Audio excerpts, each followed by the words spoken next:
Hello. We've been following the life of David for quite a while now. If you've been in on this study, you know that we just finished going through the series of the worst period of his life, or what David thought could be. You see, right now we're ready to enter chapter 13 of 2 Samuel, and it starts out saying after this. After what? Well, after the sin of David and Bathsheba. After David has been called on the carpet by God through the prophet Nathan, and God said, "Son, I'm not happy with you. What you did was wrong, and you're going to be judged." And that's where we're taking up today. It's about the 20th year of David's reign when the sin of Amnon began to have its toll, began to play out. Adultery and murder, they were David's sins. And we're going to see similar sins to those in the lives of David's children, which makes it even harder. The first couple of verses of chapter 13 give us the main players for this story. It says, Absalom, the son of David. Well, Absalom was what many think might have been his favorite son, at least in later years. And he was the wife of a princess of the king of Geshur, where we're going to find out more about him. But he was born as David's third wife. And also, he had a lovely sister by the name of Tamar. Tamar was also a princess through David, through her maternal grandfather, and she was a beautiful woman. David had another son, Amnon. Amnon was born to his first wife, Ahinoam, the first wife in Hebron, and that made him his firstborn son. Now, the story starts off with a problem. Amnon was in love with Tamar, the full sister of Absalom and his half-sister. It said that he was distressed over this to the point that he was literally lovesick. It affected his mind, his appearance, his health, everything about him. And there was nothing he could do. The virgin daughters of a king were kept in a separate place in the palace, and they were heavily guarded. No male, whether you were a stranger or a near relative such as Amnon, could visit the princess unaccompanied. Now, sure, Amnon had seen Tamar. Otherwise, he would never have been in this place. But he was never able to fulfill the lust that was growing inside of him, and that's what it was. Well, one day, Jehonadab came. And 1 Samuel says that he was his friend, the son of Shimei. Well, he was actually more than just a friend. He was his cousin. You see, Shimei was the third brother of David, the third oldest. And if we go all the way back to 1 Samuel, when Samuel was looking for the next king, it said that Shimei came in front of him. Jesse made Shimei pass by, and Samuel said, "Neither has the Lord chosen this one." God did not choose the father. And it seems as we look at Jehonadab that the son did not choose God. And when Jehonadab gets with Amnon, the two of them come up with a very diabolical plan. You see, he comes up with a way for Amnon to get in touch with Tamar, to get her alone. He said, "Tell you what, I know she's your brother's sister, but you're just looking pretty bad. You're looking kind of sick.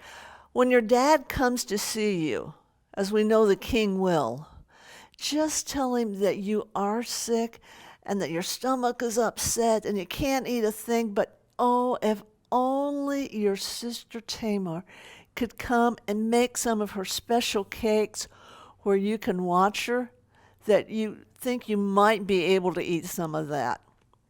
Well, that's exactly what happened.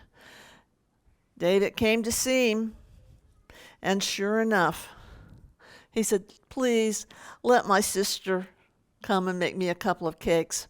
He was very careful to say, my sister, and not Tamar, because he didn't want word out. He wanted to prevent any suspicion that something was going on. You know, it's really strange that one so perceptive as King David was could not have seen through this pretense. Maybe it was partly because it just went so against nature for a brother and a sister to have an affair that it didn't come through his mind. Or maybe it was just God's providence, because he was working out a way to start and put in motion the plans that he had for David in his future, that he might bring the designed and promised judgment to his household. So King David agreed, and flattered by the request, I can just see Tamar especially. She's going to be out of the palace, away from everybody, and she's free. And she goes to Amnon's house, and she makes the cakes.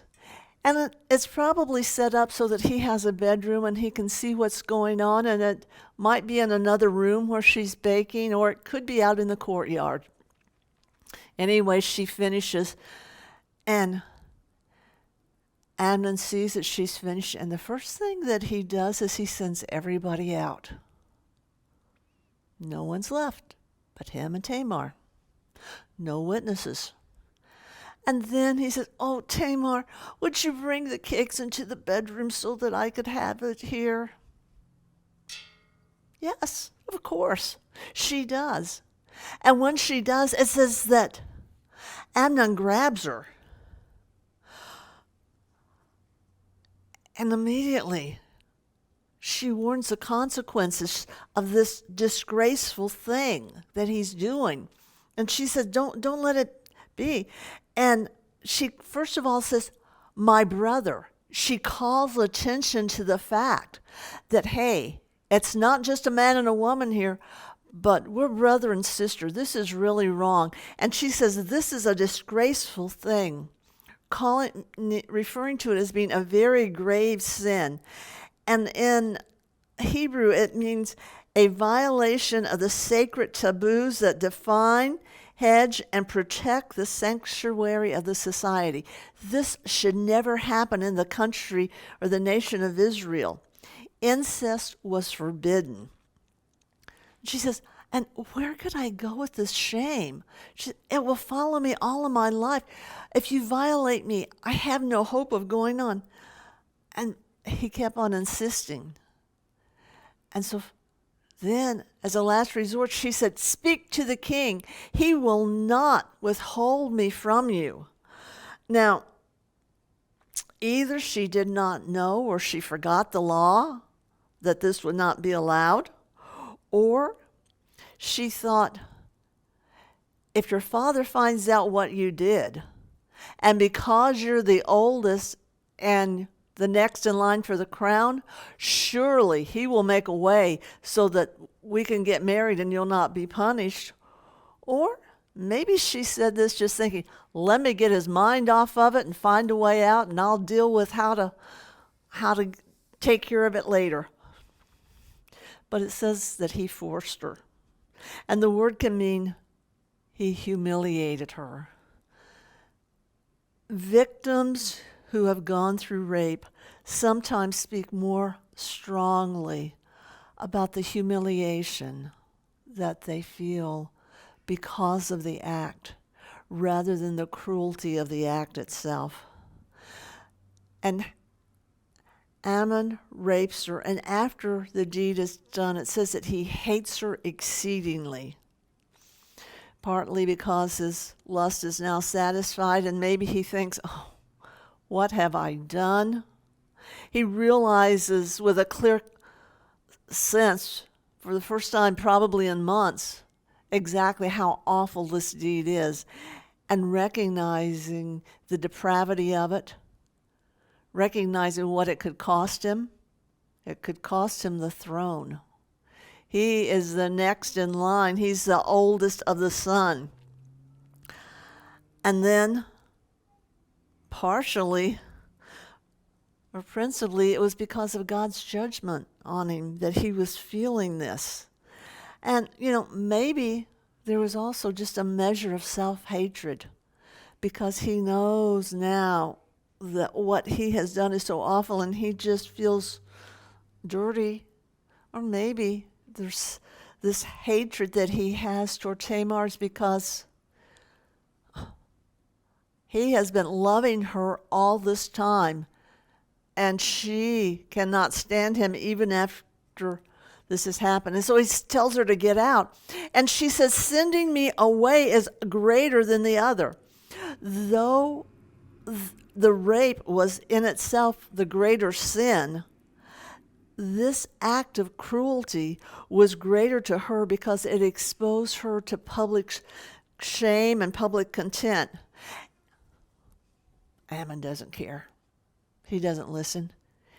He says, put this woman out from me. Amnon commanded the servants in a tone that one might use as though speaking of taking out the trash. And bolt the door after her. He said, it's over, it's finished, and I never want to see her again. So what about Tamar during this time? What is she going through immediately after this? Verses 18 and 19 say, now she had on a robe of many colors, for the king's virgin daughters wore such apparel. And his servants put her out and bolted the door behind her.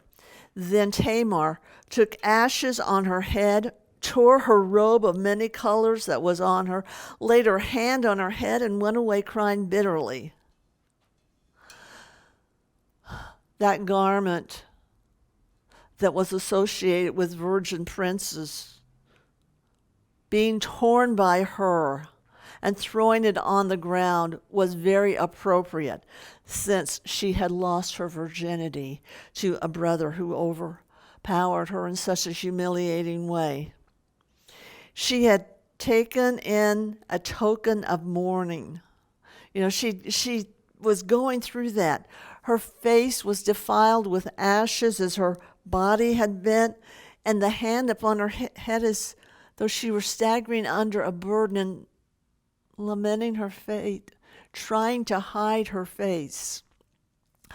All of these were gestures of a person upon whom grief or disaster had fallen.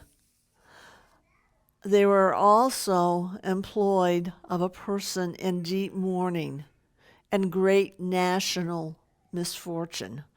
It was a sign of mourning, and she had so much to mourn. Tamar had lost her virginity, and now being shamed by her brother as she was as good as dead to society. The prospect of marriage, the prospect of having a family on her own was lost forever. She had so much to mourn. So how did her family respond? How did these other players, her father, Absalom, her half-brother, her full brother, whose responsibility it was to care for her, how did he respond? Well, taking one look at her, especially the torn robes, he guessed what had taken place. And his words were, hold your peace, do not take these things to heart. What you talking about, boy? His words seem so cold and heartless, and he's recommending that she be silent about it and not tell anyone. He's thinking about his family. He's thinking about what it will cost if word got out around Jerusalem to the other countries that one of David's sons had raped his daughter. But all the while, the anger was burning, and he said, he is your brother. He's letting her know that she was not wrong in going to see him. It's not as though she had gone to a stranger's house. And because it's his brother, it sounded like he's saying, just forgive it and forget it. Of course, we know that that's not possible.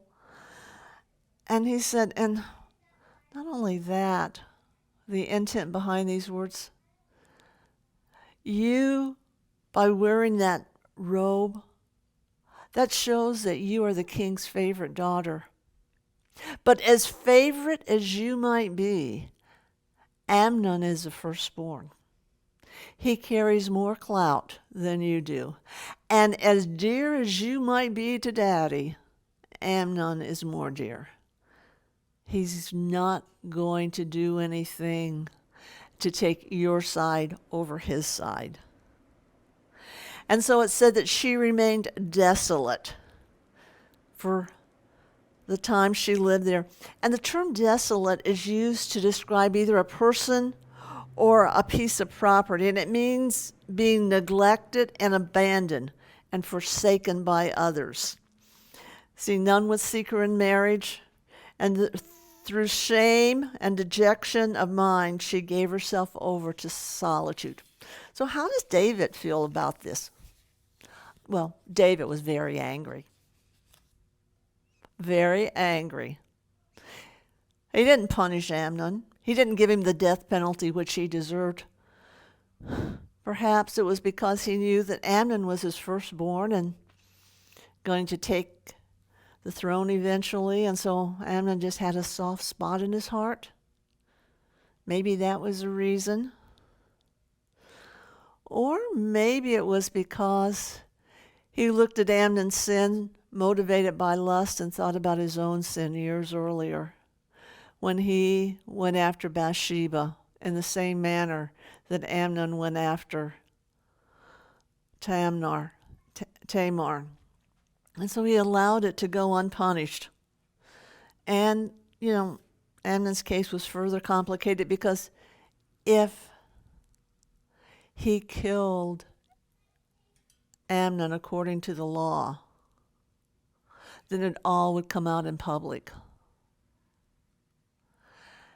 The law also gave a way out for the man who raped the woman to marry her, but that would be incest. That was not allowed. And then the law also said that if the man raped the woman in the city, that both of them would die. There was just no way out according to the law, and so he just let it go. Got angry, and that's all he did. But Absalom, that said, did not speak good or bad to his brother. He didn't mention it. When they got together for family affairs, Tamar's name was never brought up. And it went on that way. Verses 23 through 27, though, says that 2 years later, Absalom had a request. Very innocent request. It was sheep shearing time. 2 years have passed, and Absalom hasn't shown any anger or animosity toward his son, and he's going to have a big celebration. He invites David and all the family to come. Oh, the king said, oh, no, we can't come. If we come, you know what it would cost? Everything that you would have to spend if I were to show up with all of my servants and all of my guards, I can't put that expense on you. I'm sorry.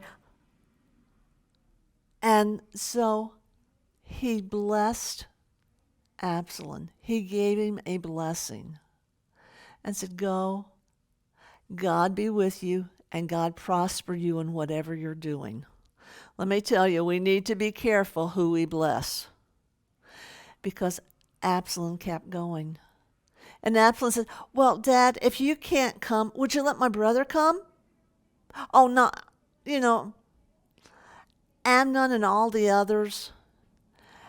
And David says, well, why would he'd go with you. Maybe this reflects a suspicion that David had as to what the motives were, but he let Absalom off without answering the question. He knew about Tamar and Amnon's history. He knew about the conflict going on between the two brothers, even though it was never spoken about.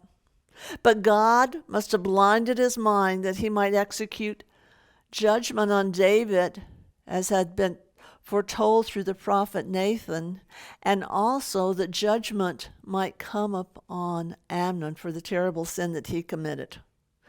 And so Absalom did persuade his father to let Amnon and the other brothers go. And in verses 28 and 29, we see the background before the arrival, when things are being set up. Absalom gets his servants together and says, I'm going to give you a signal. And at my signal, when Amnon's heart is merry with wine, when he's drunk, I want you to go and I want you to take your swords and I want you to kill him. And he said, don't worry about this. Have I not commanded you to do this? Remember, I'm the king's son. And when Amnon, the heir apparent, is gone, who do you think Dad's going to want to have to be the next king? And once I am king, I will easily obtain a pardon for you. So these words indicate to us that Absalom intended to take full responsibility. So on a preset signal during the dinner, they came upon Amnon and they killed him. All the other sons rushed to their mules and they run back to Jerusalem, or ride back to Jerusalem. Before they get there, though, word arrives. Word arrives to them saying that Absalom has slain all the king's sons. That could have happened very easily, because in defending one another, and they all were there at the mercy of Absalom's servants, they all could have died. And David believed the story. And when he believed the story, it was an exaggerated rumor. And God allowed this exaggeration to be told so that David, who felt no remorse, who felt nothing, when he heard about Joab, when he heard about Joab allowing Uriah to die, he felt no remorse for Uriah's death, the husband of Bathsheba. And he wanted him to feel that. It says that he tore his garments. Remember Tamar, when she went through her loss? The very same grief, the very same desolation and despair that had filled his daughter now fills him. Well, then that little guy, Jonadab, shows back up. The story's not over, and none of the men bringing word have arrived, but Jonadab's got the scoop on the story. And what does he say? He says, let not your heart be troubled over the matter. That's the words that Absalom spoke to Tamar. He said, all of your sons aren't dead, only Amnon. And Absalom determined to do this the day that he raped your daughter Tamar. Pretty soon the sons start coming in. And through shared grief that had much relief because there were many other sons there, they realized that Amnon was dead and Absalom was missing. Absalom had fled to his maternal grandfather, who was the king of Geshur. He went there knowing that granddad would take him in. He went there knowing that he would find sympathy, because even though David refused to take revenge for his granddaughter, Granddaddy would help him and shelter him and protect him because he had done the right thing and he had taken revenge for Tamar. And so he stayed there with his grandfather for 3 years. And David mourned for his son. David mourned for Amnon because he was his firstborn, because he loved him. But the Bible tells us that his heart was comforted after a while. As heavy as grief is, and we've all gone through some sort of grief, we know that there is a time, because life goes on, that the grief becomes lessened. And David looked at it knowing that his son was dead. And just like he had said about the first one, he said, I can't bring him back. There's nothing I can do. But I still have Absalom. And now he wants Absalom. And that's where we're going to pick up next time, when David's desire to have Absalom come back home leads to even greater problems. We'll see you then.